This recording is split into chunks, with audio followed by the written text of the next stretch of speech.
زما د زړه په شیش محل کې ډیوه بله نه شوه. زما د زړه په شیش محل کې ډیوه بله نه شوه. نیمګړې مینه و افسوس چې مکمله نه شوه. السلام علیکم ګرانو اوریدونکو، په دې هیله چې راکه روغ به واوسئ.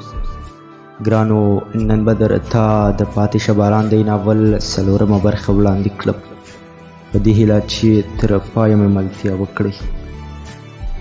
په تیره برخه کې مو واورېدل چې د غزندو امتحانونه راغلل او دوی په ښه نمرو بریالي شول. د نتایجو په ورځ مدیر صاحب ټول زده کوونکي ودرول او ورته یې وویل د 12م ټولګي د زده کوونکو لپاره میلمستیا ترتیبوو. د لیسې ټولو شاګردانو ته بلنه ورکوو، د بریلیکونو ورکړه او یو سټیج ډرامګي د غونډې برخې دي، خو چای شربت او ځینې نور څه به هم وي. هیله من یم سبا به راتلل نه هیروئ. والسلام. د مدیر صاحب په بلنه سبا ډیر شمېر شاګردان لیسې ته راغلي وو، بلکې د څو تنو ناکام او هغو شاګردانو سربیره چې د سخت رقابت په پایله کې خپله نمره بایللې وه ټول راغلي وه. لومړی شاګردانو یو ډرامګي سټیج وکړ چې پر افغانستان د جنگ د ناوړه اغیزو زغلنده انځورګري یې کوله. بیا مدیر صاحب سټیج ته راغی، د لیسې پر کلنیو هڅو او کارونو یې رڼا واچوله. بریالیو زده کوونکو ته یې بریلیکونه ورکړل او نور یې لیک او لوست ته وهڅول. بیا تفریح ته ورته فضا جوړه شوه. د سټیج مخې ته هیڅوک نه و. ملازمینو چای شربت وویشه او وروسته انصار د سټیج شاته څرګند شو او د لاسپیکر د مایک په ټنګولو یې د شاګردانو پام ځان پر لور کړ. ویل تاسو ټولو ته معلومه ده چې په داسې موقعو کې زمرک د خپل ځان سره رباب راوړي. داسې ښکاري چې نن به په وروستي ځل د هغه نغمې زموږ د لیسې له انګړه پورته شي، ځکه چې هغه فارغ شو. پوهنتون ته به ځي، په هر حال زموږ له ګوتو ووت. زه بلنه ورکوم، هیله ده چې په ارام ډول او د زړه په غوږونو به یې واورئ. په سټیج دری غوړېدلې وه. انانسر مایک ورښکته کړ، زمرک هم ورغی. رباب ته یې ګوته واچوله. داسې رباب یې وغږوه چې پخوا یې په لیسه کې نه و غږولی. او ولې به یې نه غږوه؟ په لیسه کې وروستی رباب و. ټول استادان او زده کوونکي داسې غلي او حیران و لکه بوتان. هغه بوتان لکه چې یوه زمانه یې د دې رباب په نغمو ته انتظار کړی وي. ونو بوټو او ګلان ورسره لکه ماهر نڅاګر په منظم سر او تال رقص کاوه. څو په زړه پورې نغمې وغږولې او بیا یې رباب په غږول بس کړل. مایک ته یې خوله ورنږدې کړه او ویې ویل درنو حاضرینو، زما رباب خو مو ډېر اورېدلی. زما یو ملګري اوس رباب زده کړی. هغه به په دې وروستۍ غونډه کې د لومړي ځل لپاره رباب وغږوي. غزن ته بلنه ورکوم چې سټیج ته راشي. زما د نوم په اورېدو د زده کوونکو ترمنځ ګونګوسې پیل شوې. یو تر بله یې ویل غزن غزن او رباب. زمرک بیا بلنه راکړه. جرأت راته ډېر ګران و، خو د زمرک او نورو ټینګار اړ کړم چې یوه نغمه وغږوم. هماغه نغمه. دا ګیر چاپېر په غرونو راغلل بارانونه یاره، ګلۍ وریږي نه، مزه دلته شپه وکړه پاتې شه باران دی.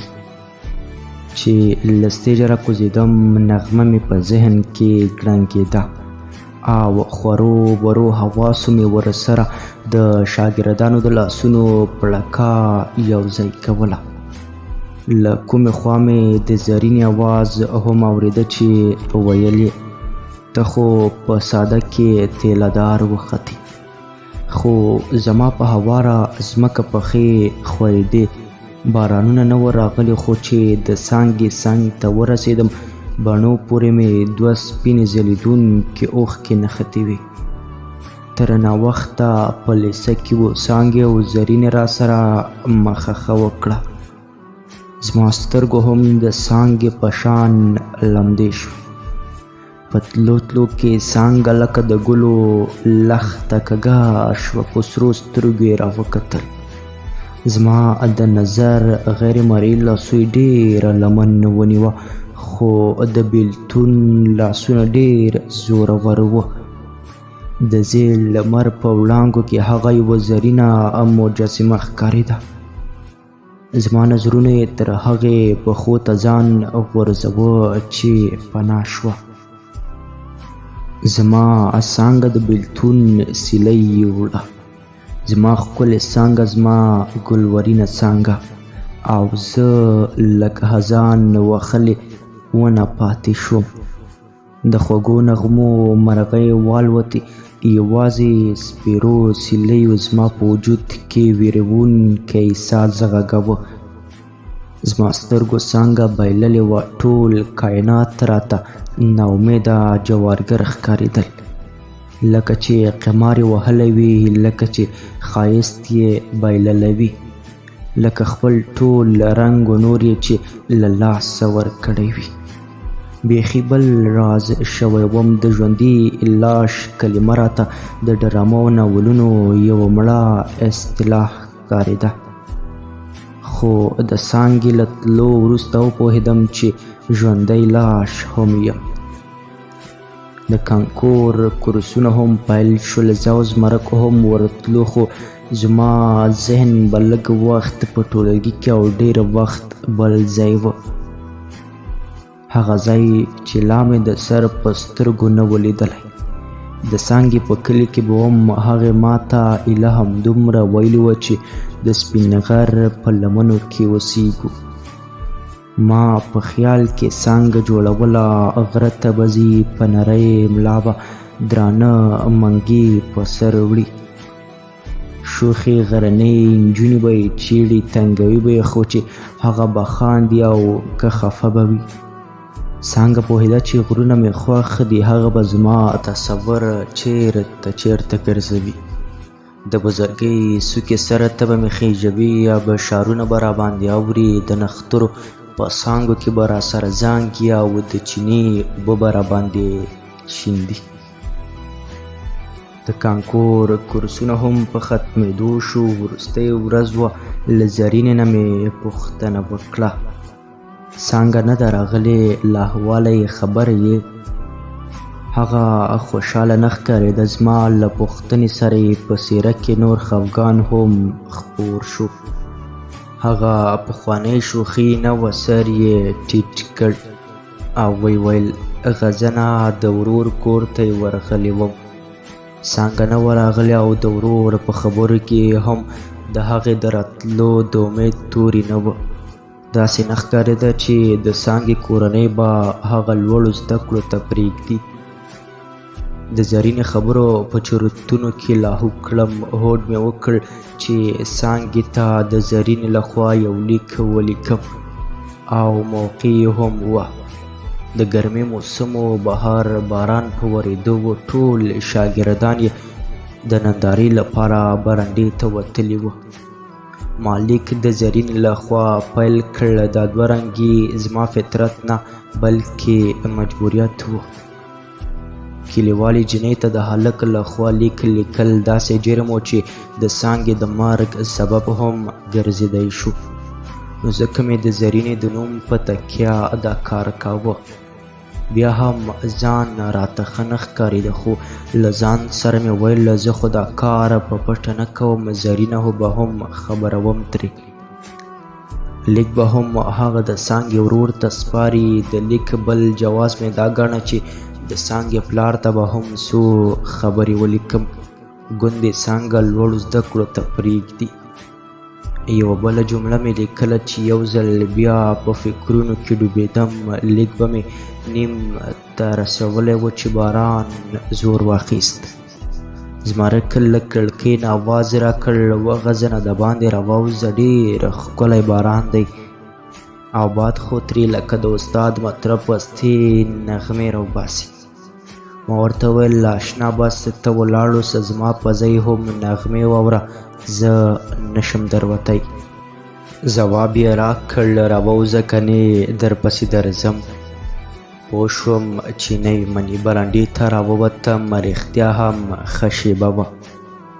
ونې بوټي یې په سندرو راوستي وو خو زما زړه له خپل نیمګړي لیک سره و. څو شېبې ولاړ وم بیا مې د زمرک زنې ته لاس ورور او ورته مې وویل ته له بارانه خوند اخله یو ضروري لیکنه مې نیمګړې پاتې ده. بس چې پوره شي بیره ته راوځم. ښه وه راسره یې ومنله. د ټولګي په دروازه چې ورننوتم د سترګو په رپ کې مې حواس بدل شول.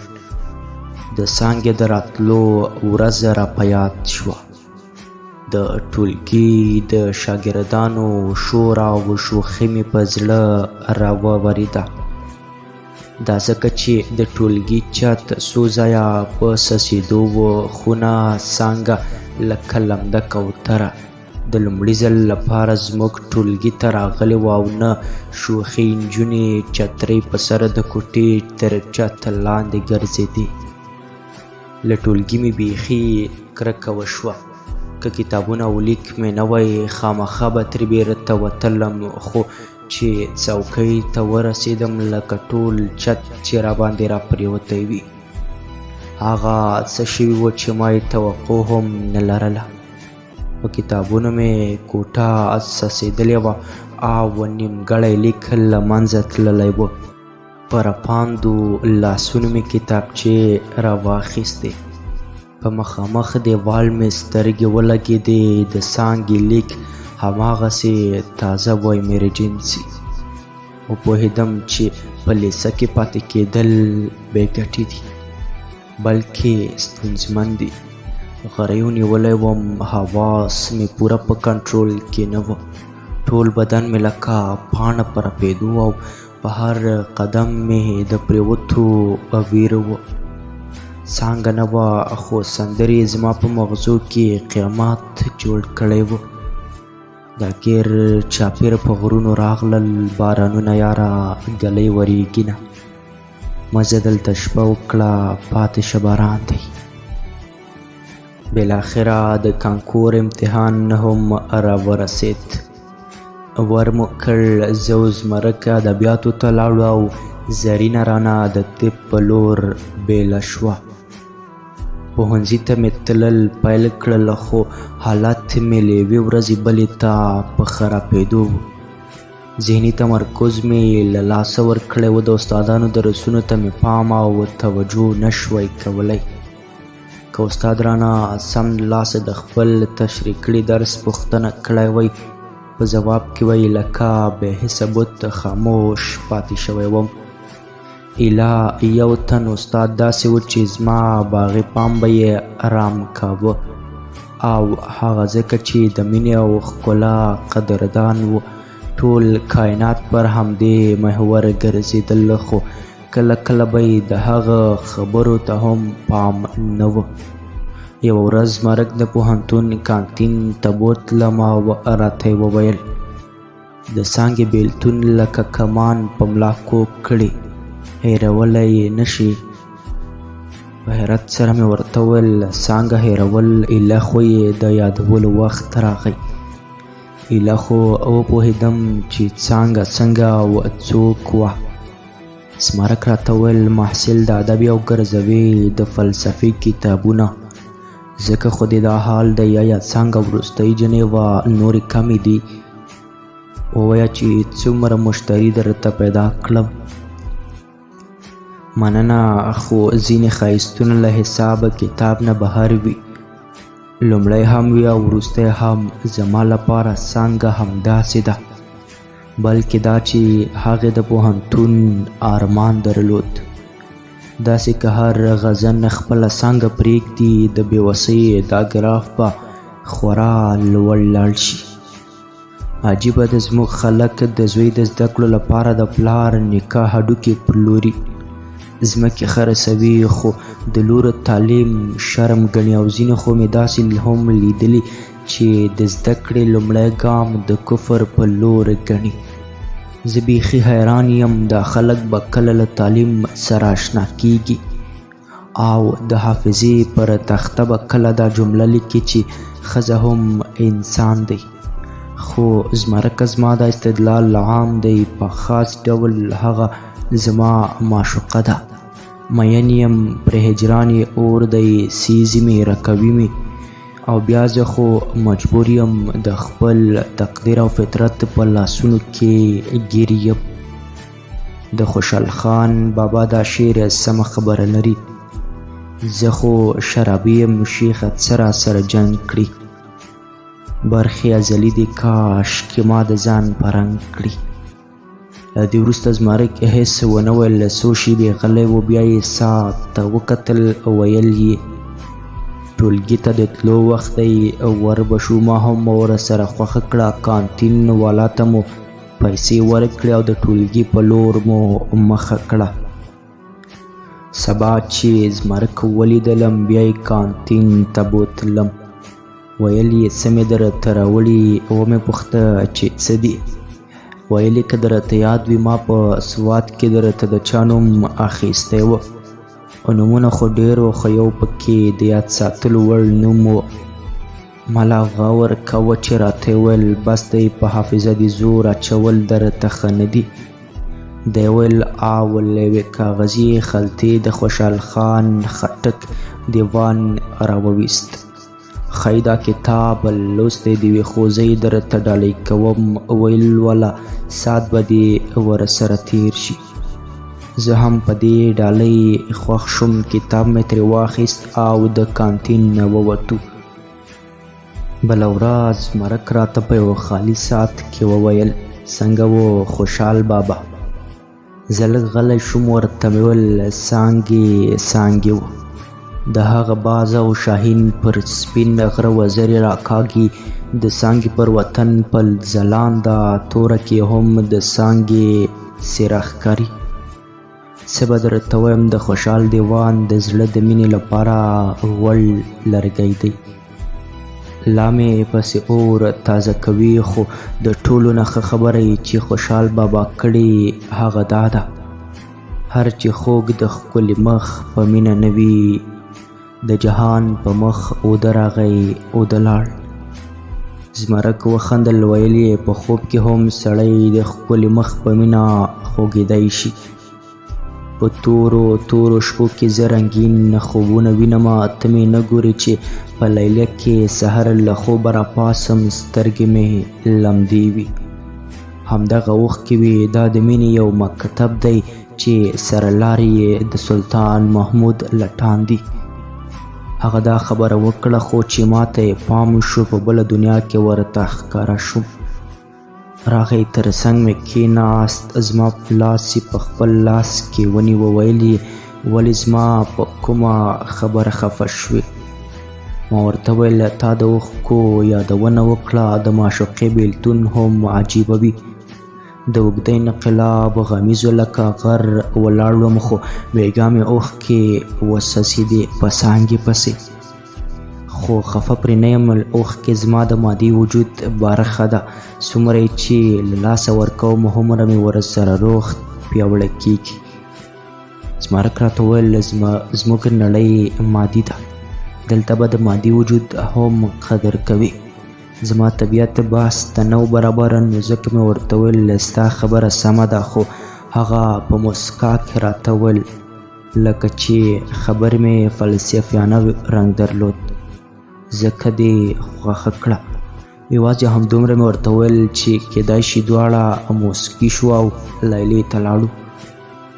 لیلې ته به زه او زمرک ډېر ځله یو ځای تلو. یوه ورځ یې راته ویل غزه نه ډېر بدل شوې، دومره بدل شوې چې اوس دې زه هم نشم بدلولی، خو یو بدلون درکې رانغی او هغه د بدخشان د تصویر سره مینه ده. په لیسه کې د هم پر کتاب لګولی و، اوس په پوهنتون کې د هم په کتاب لګولی دی. ومې پوښته چې ګنې دا ښه نه دی؟ ویل یې ښه دی خو ډېر به ښه وی که د کومې پښتنې سیمې انځور دې پر کتاب لګولی وی. ما ورته ویل چې ما د افغانستان ډېرې سیمې لیدلي، بدخشان لا پاتې دی، بس په انځورونو یې مینه ماتوم. ته خو تعلیم یافته یې، سترګو یې داسې خبرې دي د وینا راښکون کموي. که افغانستان باغ بولې ګلان به یې خامخا اقوامي. بله دا چې د باغ خادي هم یوه وي او غم یې هم یو. په سپرلي کې وغوړېږي او په خزان کې مړاوی شي. یو سرحد ترې تاو وي او له یوې ویالې اوبه څښي. که د هر ګل رنګ بوی بدل دی نو دغه بدلون او تغییر هم د نورو ګلانو وجود ورکړی. که یوازې په صحرا وي له چا سره یې ځان پرتله کوه، څنګه به یې د پیغلې په اوربل ځنګل او څنګه به شملې ته خته.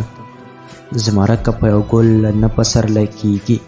ځکه خو خوشحال بابا وایي د سحر بعد گذر په چمن بیا کړه، په چمن کې رنګارنګ ګلونه واکړه. زمرک ستا نشنالیزم غیر فطري دی او چې غیر فطري دی د ګټې پر ځای به تاوان ولري.